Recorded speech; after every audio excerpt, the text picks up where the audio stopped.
एक भी अगर परचेजिंग कंपनी, एक भी एसेट अगर परचेजिंग कंपनी बोला हम नहीं लेगा, मान लो बिल्डिंग नहीं लेगा, प्लांट नहीं लेगा, मशीन नहीं लेगा,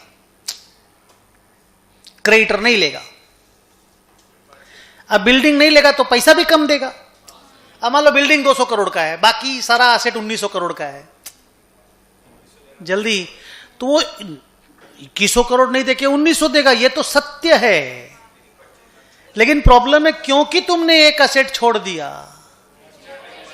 तुमने ऑल का कंडीशन फुलफिल नहीं किया, मर्जर नहीं होगा, परचेज हो जाएगा। तो पहला डीप लेसन ये है। दूसरा डीप लेसन है ये जो at least 90% share holder should agree है ना, इस 90% के कैलकुलेशन में वो लोग नहीं आएंगे जो लोग माने जो वो शेयर नहीं आएंगे जो share purchasing company already vendor company का होल्ड करके रखा है।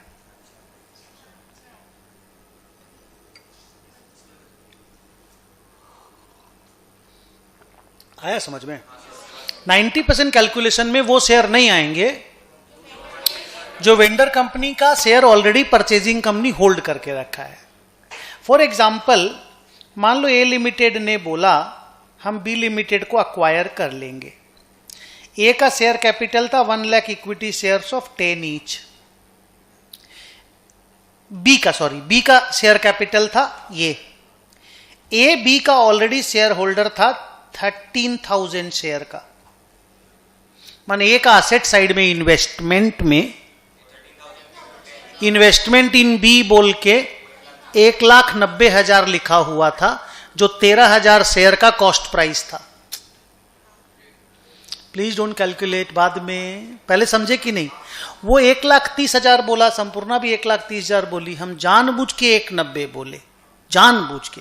ये नहीं कि मेरे को इनको इंसल्ट करना है, ये कि बढ़ाइए। 13,000 शेयर इशू करने वाला भी जरूरी नहीं कि 1,30,000 में इशू करेगा, और खरीदने वाला भी जरूरी नहीं है कि 1,30,000 में ही खरीदेगा। हो सकता है इशू करने वाला पार पे खरीदा हो, पार पे इशू किया हो, पर खरीदने वाला तो 2 साल बाद भी खरीद सकता है ना, तो वो तो मार्केट से खरीदेगा ना। तो इस पे अपना बत्ती जलाओ। ओके तो बोलो। सो सर, इसके बैलेंस शीट में 13,000 शेयर इन्वेस्टमेंट में पड़ा है। ओके, तो आप जब 90% कैलकुलेशन करोगे ना, तो 90% इंटू 87,000 करोगे। अब कैलकुलेटर चलाओ।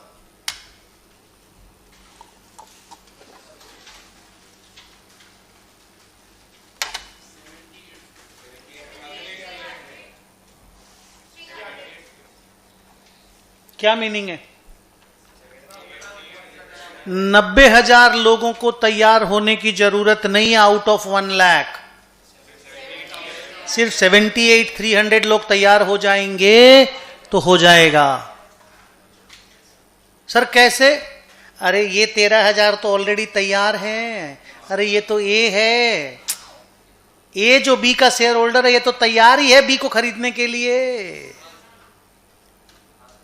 हेलो, तो ए जो शेयर होल्डर है बी का, वो जो बी के यहां बैठता है जाके मीटिंग में, वो तो बोलेगा ही हाँ ए के साथ अमलगमेशन हो जाए, वो तो ए ही है। सर समझे ही नहीं?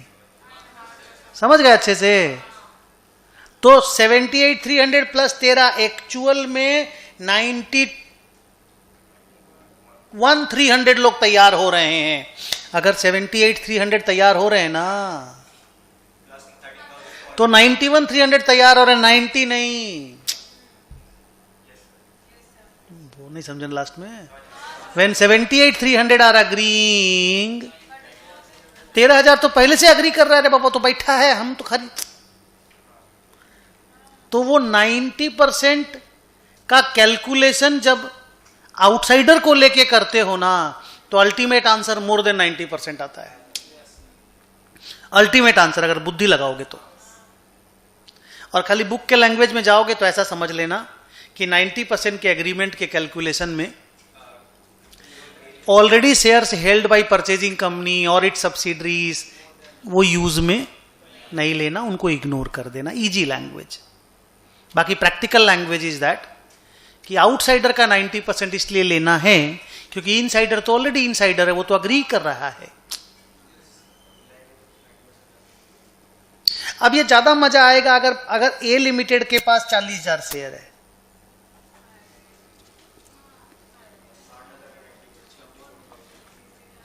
तो 60,000 का 90% करना होगा, यानी 54,000 आउट ऑफ 60 54 को रेडी होना है।